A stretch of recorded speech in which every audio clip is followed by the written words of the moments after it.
Sri Tanjung! Apa yang telah terjadi?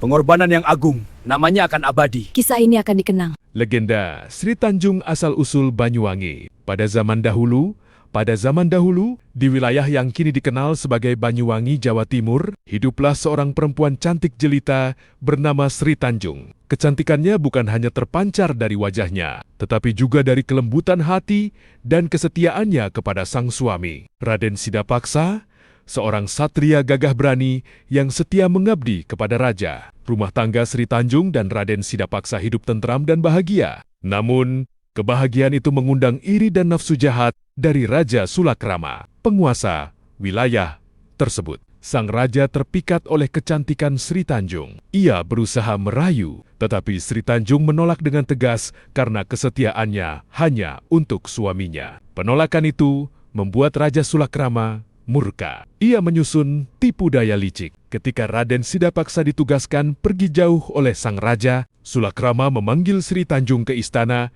dengan alasan tertentu. Di sana, raja kembali mencoba merayunya. Sri Tanjung tetap menolak dan menjaga kehormatannya. Karena gagal mendapatkan Sri Tanjung, Raja Sulakrama menyusun fitnah keji. Saat Sidapaksa kembali, raja mengatakan bahwa selama ia pergi, Sri Tanjung telah berbuat tidak setia. Kata-kata itu diucapkan dengan penuh kepura-puraan, seolah-olah raja prihatin terhadap kehormatan sang satria. Mendengar tuduhan itu, hati Raden Sidapaksa terbakar api cemburu dan amarah. Tanpa berpikir panjang dan tanpa memberi kesempatan istrinya membela diri, ia mempercayai perkataan raja. Sri Tanjung yang terkejut dan sedih tetap tenang menghadapi suaminya. "Aku tidak bersalah," ucap Sri Tanjung lembut. "Jika engkau masih meragukanku, bawalah aku ke tepi sungai. Jika darahku berbau busuk, berarti aku bersalah.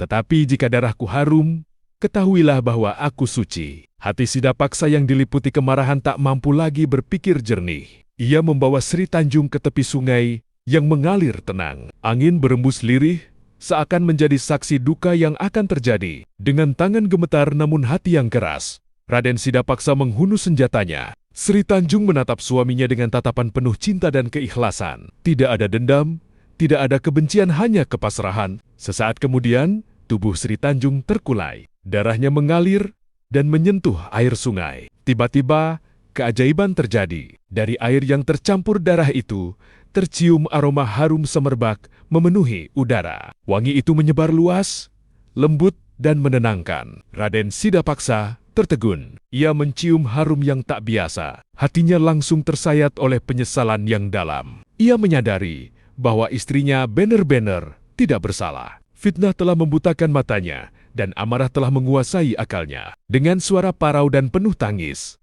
ia berseru, "Banyuwangi, Banyuwangi," yang berarti air yang harum. Sejak saat itu, tempat tersebut dikenal dengan nama Banyuwangi sebagai pengingat akan kesucian dan kesetiaan Sri Tanjung yang terbukti bahkan setelah kematiannya. Sri Tanjung! Apa yang telah terjadi?